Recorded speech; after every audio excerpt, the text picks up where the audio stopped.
sa lahat ng mga experience that you have encountered with the WPS, yung danger and yung consequences ng ating foreign interference. Because of all these fake news na nakita natin at naiintindihan natin, ako kasi meron akong somehow parang assumption that the encounter sa WPS is just a parang nililigaw lang tayo, but the real fight ay nandito naman po sa territory na natin. What I'm trying to point out, hindi naman talaga nila tayo susubudin eh. Hindi naman talaga nila tayo babay dito. Talagang i-encounter nila yung talagang traditional na warfare na talagang wawasakin yung ating WPS. But somehow it's a diversionary and somehow focus and yung focus sa laban dito sa mismong lugar natin, they own properties, yung ating pong Chinese citizens ay naging Filipino citizen na, pinabilis yung ating pong registration para different establishment are being owned by them, and political intervention, election intervention, yung mga Chinese na nagiging mga politiko, these are the things that they're doing to really somehow invade us. But yung sa WPS, medyo parang diversionary. That's my point of view. I'm reading the silent invasion that the Australia encountered with the Chinese people, by Chinese government. And somehow parang ganun yung aking interpretation. But that's me. So, iba na yung talagang nasa ground na nakikipaglaban doon sa territory natin. So, what's your input? First of all, sir, I'd like to thank the members of the 19th Congress. Sa play kong na to, that for the first time, we're able to address itong misinformation and fake news concerning the West Philippine Sea. But my reaction to your opinion, Mr. Chair, I would like to say that this is not a diversionary tactic of the People's Republic of China. Ang laban natin sa West Philippine Sea, totoo po ito. At ang observasyon nyo po in different takes of different fronts na hinaharap natin ay sinasadya po yan ng China. Ang issue po ng West Philippine Sea is just one portion of the multi-front that the People's Republic of China is doing. I wouldn't agree with you na sinabi nyo kung this is just a diversion. Totoo po na ang ating Armed Forces of the Philippines, Philippine Coast Guard, at ang Bureau of Fisheries and Aquatic Resources ay nakaka-experience ng bullying, aggressive actions, water cannoning, and they are risking their lives for our position in the West Philippine Sea. Hindi po ito diversion, ito po ay totoong nangyayari araw-araw. At maraming mga Pilipino tunay na naapektuhan doon sa fight against them. Yes, Mr. Chair. Especially the ordinary Filipino fishermen. Yeah, and siguro I will agree with you. Kasi yung mga nasa ground na nakaka-experience ng hirap na pinadanas ng ating mga members ng ating pong TV. And salute to all of you. No? Mahirap yung laban, but at the same time, marami din kayong naranasan mga fake na mga news against our members of the armed forces. But yun nga po, you want to say something about yung sa mga fake news na thrown against you? Well, yes sir, Mr. Chair, if you will allow me, I'm just going to reiterate. I think I mentioned this already twice. The impact of fake news and misinformation in our fight in the West Philippine Sea. Sa pangilang beses ko na kung babanggitin, our greatest challenge in our fight in the West Philippine Sea are not just the big vessels of the People's Republic of China, but especially for our fight against misinformation and fake news. Ang pinakamahirap po na laban ng ating pamahalaan ngayon para tindigan ang laban natin sa West Philippine Sea ay ang magkaisa ng mga Pilipino. Ito po ang dahilan kung bakit meron tayong transparency initiative under this government where President Bongbong Marcos supported the publication of all the aggressive actions that has been happening in the West Philippine Sea. Dahil po dito, sa loob ng mahigit na 2 taon na, nalaman po ng ordinaryong Pilipino kung ano ang pinagdadaanan ng ating Philippine Navy, ng Coast Guard at ng ordinaryong mga isang Pilipino sa gitna po ng agresyon ng People's Republic of China in the West Philippine Sea. The second positive impact of this is we received tremendous support from the international community. Hindi na lamang po nag-iisa ang Pilipinas sa pagkondena ng maling aksyon ng People's Republic of China pagdating sa West Philippine Sea. But despite of the transparency efforts of the Philippine government, tayo pa rin po ay na-expose sa panibagong laban natin, that is to counter misinformation. Tumaas po ang bilang ng mga social media influencers and even pro-China trolls to counter our own narrative. If we're going to categorize their narrative, ang una, sinasabi nila, it basically undermines our own position. Sinasabi nila wala tayong legal na basihan, wala tayong napala sa 2016 Arbitral Award. Secondly, majority of them are also saying that ang ginagawang pagtindig ng ating pamahalaan sa West Philippine Sea ay dikta lamang ng Estados Unidos. At ang pangatlo sa lahat, sinasabi nilang Pilipinas ang nagpapataas ng tensyon sa West Philippine Sea. Despite of our evidence showing to the public that is the smaller Coast Guard vessels that are being harassed by the bigger China Coast Guard vessels. At ang pang-apat sa lahat, ang paulit-ulit nilang sinasabi na ang ating mga spokesperson na tagapagsalita pagdating sa pagtindig ng West Philippine Sea ay binabayaran lamang ng US Embassy o dinidiktahan lamang ng Estados Unidos para ilahad itong lahat nito. Ang kakaiba rito sa mga trolls and social media influencers na ito, ang linyahan ng kanilang pagsasalita ay naa-align sa narrative din ng China. I wouldn't believe that these are just purely coincidental. I think there is a motivation why they are doing this. And there is a coincidence with the pro-China narrative and the statement of the People's Republic of China to counter our fight in the West Philippine Sea. Kalamihan sa mga pro-China influencers na to, they are hiding from the constitutional freedom of expression. Ang sabi nila, opinion lamang nila ito, naniniwala silang wala tayong legal na basihan, wala tayong napala sa 2016 Arbitral Award, at tayo mismo ay dinidiktahan lamang ng Amerikano. Gayunpaman, tayo po ay naniniwala, gaya po yung sinabi ni Justice Carpio, our fight in the West Philippine Sea is intergenerational. Ito po ay ipapamahalan natin sa susunod na saling lahi ng Pilipino. Kung ngayon pa lamang po, ang ating mga kabataang Pilipino ay may expose na sa maling informasyon ng West Philippine Sea, mahihirapan po tayong tindigan bilang Pilipino ang issue ng West Philippine Sea. Mahihirapan pong magkaisa ang Luzon, Visayas at Mindanao para sabihin natin ang laban natin sa West Philippine Sea ay laban natin lahat bilang Pilipino. Ito po ang pinakamahalagang bagay na magagawa po ng 19th Congress to stop misinformation and to make sure that the Filipinos will be united with the right information. Naniniwala po ako na ang issue po ng West Philippine Sea, the only way that we can be able to awaken the sense of patriotism of our countrymen is to provide them with the right information. Saka lamang po nila malalaman na hindi po tayo bilang Pilipino ang magkakalaban kung hindi po China. Maraming salamat. Pero niwala ka sa kariyera, as long as there is violence, discounting, yung kung pagkakaiwa-iwalay ay magpapatuloy. Why? Kasi may sinusunod ang ating mga kababayan pagdating sa ng mga leader sa bansa. Like example, meron tayong Bulahan, meron tayong Dilawan, meron tayong Green, di ba? And as long as the people are following all these leaders, yung stand nila on pro-China and pro-America, hindi yun yung magiging priority nila. They follow their leaders.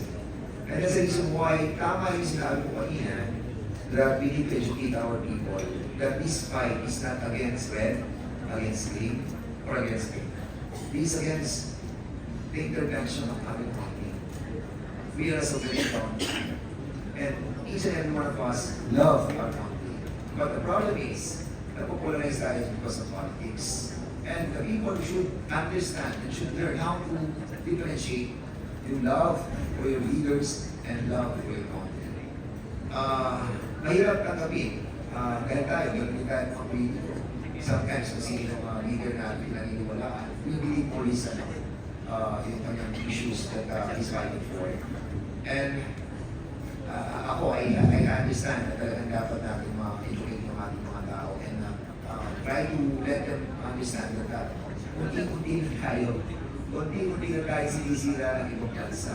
At maliwanag pa sa sikat ng araw that they're causing this division. Unfortunately, there are those that have been paid to suit the narrative of our foreign invaders. Anyway, so kung meron po mga question ng ating mga members, Congressman Service, and then Congressman Kante. Maraming salamat, Chairman. Before I ask the question to Commodore Cariela, ako ba'y naniniwala na minsan po, kagaya po nung sinabi ni Chairman, meron pong politika na involved dito. Ngunit sa aking punto de vista, Mr. Chairman, ang ibig pang sabihin na politika, kaya nakahati may pumapanig sa China, may pumapanig sa Pilipino. I perfectly understand if some of the Filipinos would support a candidate, a local candidate. I would perfectly understand kung mayroong pinapanigan na mga Pilipino rin. Pero kung pumanig ka sa China at inulak mo ang naratibo ng China, hindi na politika yun, pag-traidor na yun sa ating bayan. And higit sa lahat, ang nakakalungkot, Pilipino ang gumagawa po yan. Ngayon, nabanggit kanina ni Commodore Cariela that there are some, I suppose, correct me if I'm wrong, there are vloggers who are actually pushing forward the narrative of China in the issue of West Philippines. Is that correct? Yes, Mr. Chair. Can you identify them and inform this committee kung sino-sino ito mga ito? As what I mentioned during the last committee meeting, Mr. Chair, I have identified Mr. Mark Lopez and also Mr. Ado Paglinawan. He has written a lot of articles contradicting the factual narrative of the Philippine government when it comes to our fight in the West Philippines. Okay, so you also mentioned that there could be a motivation why they're pushing forward the China narrative. Is that correct? Yes, Mr. Chair. Okay, so ano kaya ang motivation Well, I don't have any idea behind the motivation, Mr. Chair, but you can just probably speculate for some other reason. Based on your speculation, what could have been or what could have been the motive or motivation of these people who have been pushing forward the narrative of China? Well, looking at the incidents that happen in different countries, Mr. Chair, we know for a fact that there are people who are using the pro-China narrative, whether in the United States or in Australia or any other countries, because they are being supported financially. Yung ba sa kanilang mga did they state some facts on gaya po nung sinabi ninyo na sinasabi nila na kayo ang talagang ito dahil kayo ay naniniwala sa Amerika, tama po rin? Yes, Mr. Chair. And did they state some facts or dahilan kung bakit gano'n ang kanilang sinabi? They did not support such claim, Mr. Chair. They just mentioned aksila ko. And for example, for Mr. Ado Paglinawan, he always enjoyed calling me as Tonto of Mr. Ray Pao. Is Mr. Paglinawan here? You are Mr. Paglinawan, sir? Opo. Okay, pwede po mo magtanong sa inyo, sir. Ano ho ang inyong posisyon tungkol sa paglalagay ng mga mga installations or buildings sa West Philippine Sea ng bansang China. Ano po inyong pananaw dyan? Ang pananaw ko po dito ay hindi nakipinto sa pro-China o pro-US. Dahil kami po sa Asian Century PH, with all due respects to the congresswoman from Bataan, ang amin pong kaluntunan, kumukuha kami ng mga aligasyon, pina-fact check namin. At kung may diversion, nagbibigay kami ng sarili naming opinion. Yan po ang proseso na aming sinusundan. So pagtatayo po ng mga installation ng China dyan, yan po ay batay sa kanilang pananaw. Maaaring mali yan sa ating pananaw, pero sa kanilang pananaw, tama sila. Sige po. Sa inyong pananaw, sino ang may-ari ng West Philippine Sea? Yung tinayuan nila ng installation, Mr. Palinawan. Unang-una po, kailangan bumalik tayo sa basic definition of terms. Yun, sir. Nag-submit po kayo Excuse me ng po. West Philippine Sea. Excuse me po, sir. Ito lang po, para hindi po bumaba. Doon na lang po sa area where the Philippines claims ownership on those islands na tinayuan po ng China, ng kanilang mga installations. Ano po pananaw nito? Tayo po ba may-ari o sila? Wala po tinatayo ang China sa mga instalasyon, sa mga lugar na ating inukupa. Doon po sa Scarborough Shoal, wala ko ba silang tinayo doon? Unang-una po, mismo sa testimonya ni Mr. Tariela, ang may effective control po ng Scarborough Shoal, at ito ang video, ay ang China. Pwede ko ba makahinginan, sir? Pwede po ito. Sa aspeto po ng international law, ang pinakamataas na antas ng pagpapatupad ng batas ay ang customary law. Yan po ay pinagtitibay ng actual occupation, sustained administrative control, and defense if necessary. Magbibigay po ako ng ehemplo. Noong pong 2012, dito po sa, with all due respects, dito po sa inyong privilege speech, sinabi niyo that the occupation of Scarborough Shoal in 2012 marked a significant turning point, with China asserting historic rights as their justification. Isumiti po natin ito sa fact check. Hindi po historic rights ang pinagtitibay ng China sa Scarborough Shoal. Mr. Chair, Ang soberanya po na in-exercise ng China sa Scarborough Shoal Mr. Chair, is out of the fact that we abandoned control after the start Okay, sige of po, sir. Teka ho, para ho, medyo lumalawak na tayo kasi sa aking pananaw, I may be wrong. In your case, you may also be wrong. Eh, sabi po ng UNCLOS kasi, yung area nyo ay atin. Kaya nga ho, ang tanong ko sa inyo, ano ang inyong pananaw? wala po kayong maipapakita sa akin Mr. Chair, sa UNCLOS. Kaya ang area na yan, Hindi ho ba naging dispute yan because nagkaroon nga ho, kaya nga ho nagkaroon ng arbitral ruling noong 2016 Dahil po kiniklaim yan, at tayo naman po ay kiniklaim natin ating yan. Sige, Ang excuse Sir, me, Wait.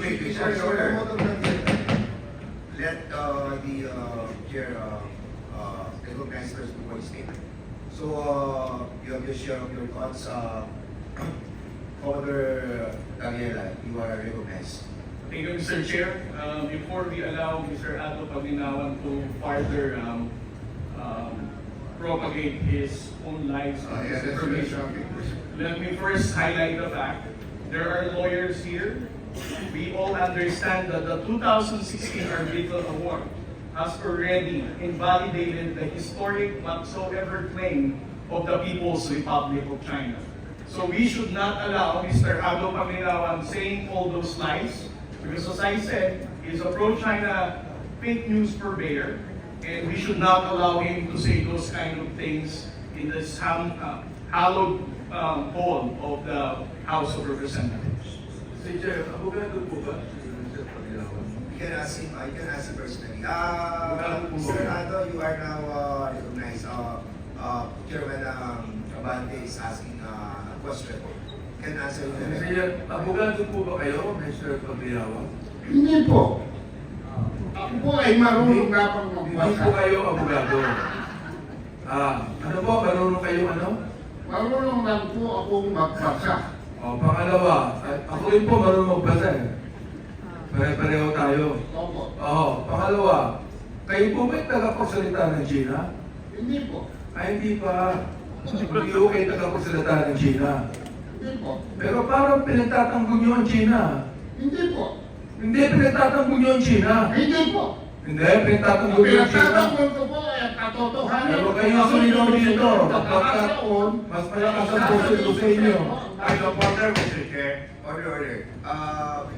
Point of order, Mr. Chair. Yes, what's the point of order, Chairman Ako, please? The resource person concerned, I think that's not how the rules. So it's better that we remind him of our rules so that any member of his committee will not move to cite him in contempt.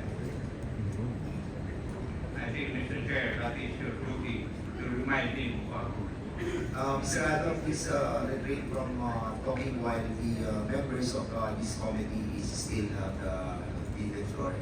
So, again, Mr. Chair. Again, wait. These are reminder to all of us, no, na mga resource persons, no, to answer, sumunod muna kapag nirecognize po yung chairman. Para meron po tayong kaayusan sa ating pong hearing. Okay, for Mr. now, Chairman, the last now, time I checked, I have the floor. Mr. Chair. But I beg, Mr. Chair. Congressman Ako, please.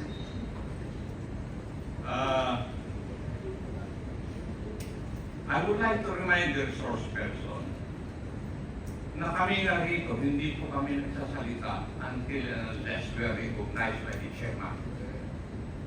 Now, if you're not going to recognize and obey that rule, I'll be compelled to move to cite you in contempt for disrespect.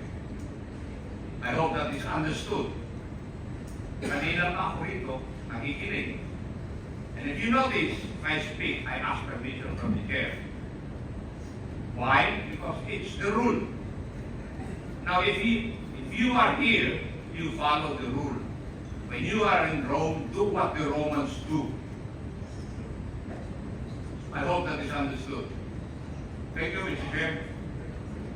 Meron ako po, maraming salamat, Congressman Ako, for that manifestation. Congressman Barbers, yeah, but patay po you proceed, no? Kasi you still have the floor, intelligent lang si Congressman. thank you for reminding me that I have the floor. Yeah, you have the floor, but can you allow me to ask some, ano lang? I just wanted to be educated on this, because a while ago, Mr. Ato was telling us that he read about the UNCLOS decision.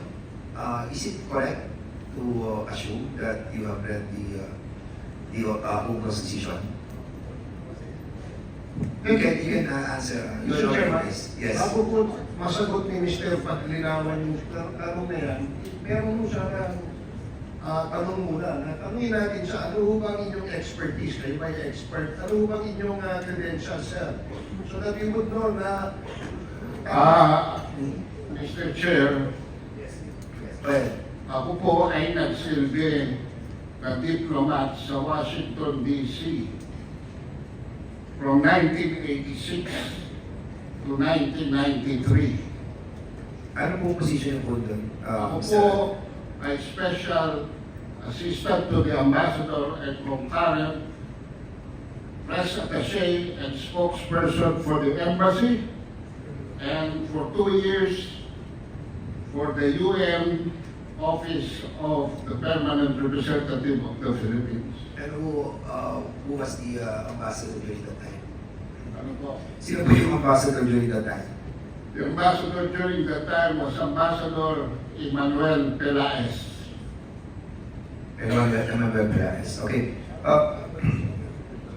So kung gusto po, binabanggit po dito kanina na dito po si Commodore Tariela that hindi po ako pamilya sa UNCLOS. I haven't read the whole decision yet. But what I heard a while ago was that historical claim of China was abandoned by the UNCLOS decision. So, yung kiniklaim nila that that part of the WPS, part of their historical territory, had been abandoned by the UNCLOS decision. Would you agree with that? Since nabasa po niyo yung UNCLOS. Ako po, Sabihin mo muna ako, sir.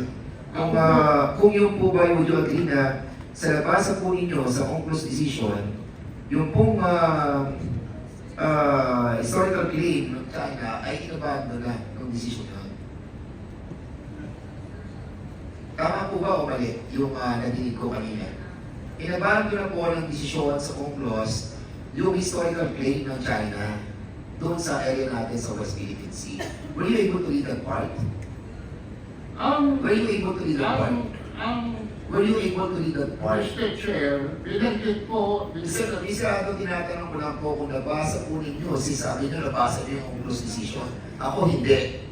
Nakikinig lamang po ako sa usapan ninyo. At binabanggit po ni Commodore Tariela that it was abandoned, the historical claim of China on that part. So ang tanong ko po sa inyo, nabasa niyo po ba yun? Na inabandon na? hindi po inabandon yung Mr. Chair.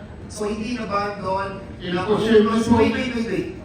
Hindi inabandon ng UNCLOS decision yung historical claim ng China. Hindi po. Mr. Chair, babasahin ko sa inyo ang arbitral ruling. Sige, go ahead. Para maintindihan po namin kung Dahil marami pong propaganda na kumakalat. Dito tayo sa letra.